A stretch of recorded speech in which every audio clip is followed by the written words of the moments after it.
朋友们，中国队0-7输给日本队的结果已经够恐怖的了吧？但我告诉各位，更恐怖的是本小组的另外2场比赛。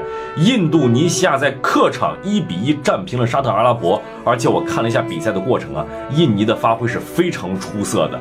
另外一场比赛，巴林在客场是1-0击败了澳大利亚队，也就是说，本小组除了咱之外的另外5支球队。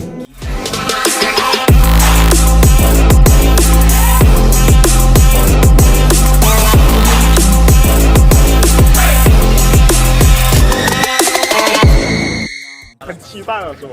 对，非常期待，很期待，但是拿分就可以赢对了。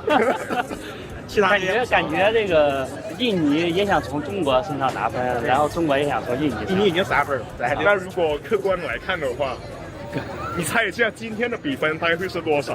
客观来看的话，对，客观来看也是2-0，3-0。哦，3-0，印尼胜是吗 ？No， 马上。我理性一点啊，谁先进球谁有可能赢。哦，谁先进球？我感觉。Dikira Indonesia negara miskin, supporter timnas China kaget, tiba di Jakarta langsung ngomong begini, melihat kemegahan Gelora Bung Karno.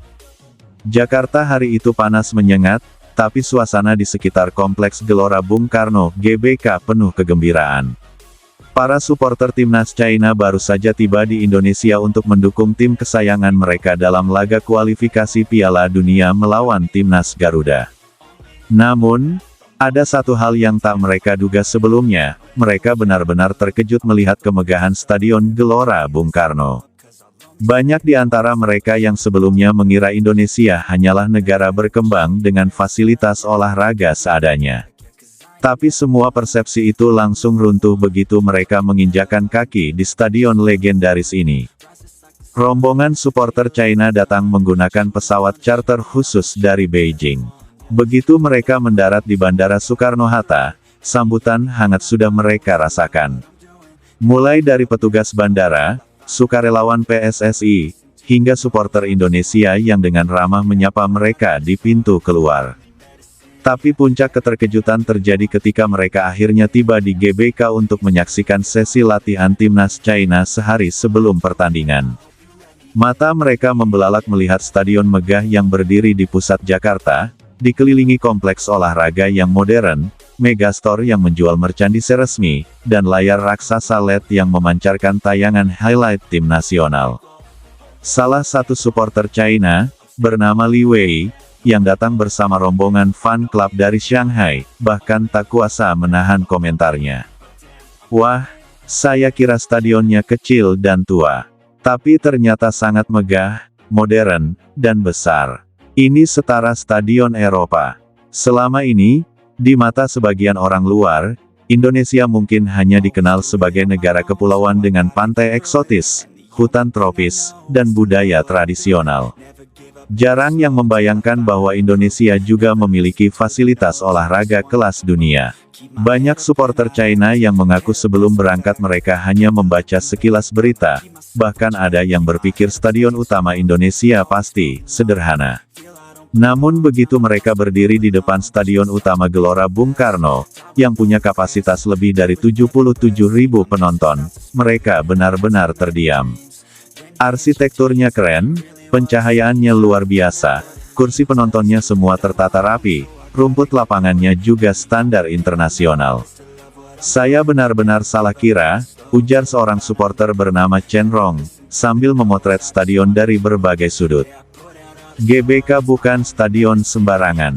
Dibangun pertama kali pada era Presiden Soekarno untuk Asian Games 1962, stadion ini telah menjadi saksi berbagai momen penting sejarah olahraga Indonesia, mulai dari SEA Games, Asian Games, hingga laga-laga penting kualifikasi Piala Dunia.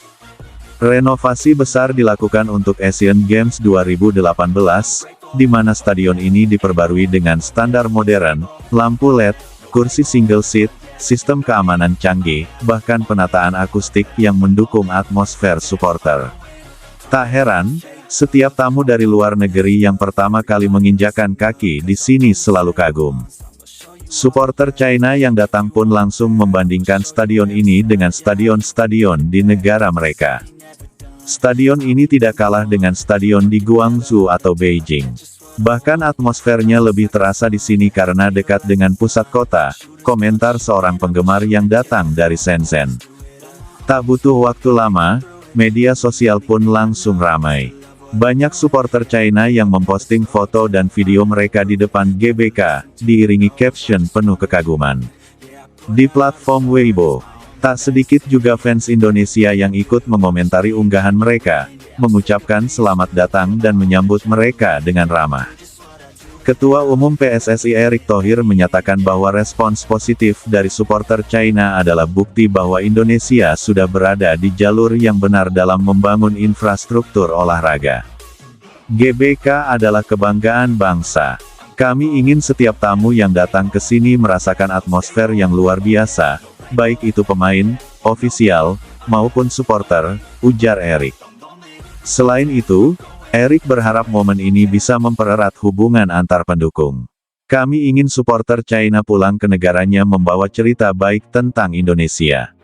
Bahwa di sini mereka disambut dengan hangat, dan mereka menyaksikan pertandingan di stadion yang modern dan nyaman, tambahnya. Dampak dari kekaguman supporter China ini bukan sekadar soal gengsi. Ini juga menjadi peluang besar bagi Indonesia untuk semakin dikenal di kancah internasional, tidak hanya sebagai tujuan wisata alam, tapi juga sebagai destinasi olahraga. Bayangkan jika kedepannya semakin banyak supporter luar negeri yang datang menonton laga di Indonesia, ini akan meningkatkan devisa dari sektor pariwisata, membuka peluang kerjasama internasional, dan tentu saja mengangkat citra sepak bola Indonesia di mata dunia. Seorang pengamat olahraga, Bambang Nurdiansyah. Setelah momen penyambutan yang penuh kehangatan dan kekaguman, kini semua mata tertuju pada pertandingan kualifikasi Piala Dunia antara Indonesia dan China. Pertandingan ini tidak hanya soal 3 poin, tetapi juga soal harga diri, semangat, dan sportivitas. Di media sosial, banyak supporter Indonesia yang menyerukan agar suasana stadion nanti tetap kondusif, penuh semangat dukungan tanpa provokasi. Kita tunjukkan bahwa kita tuan rumah yang baik.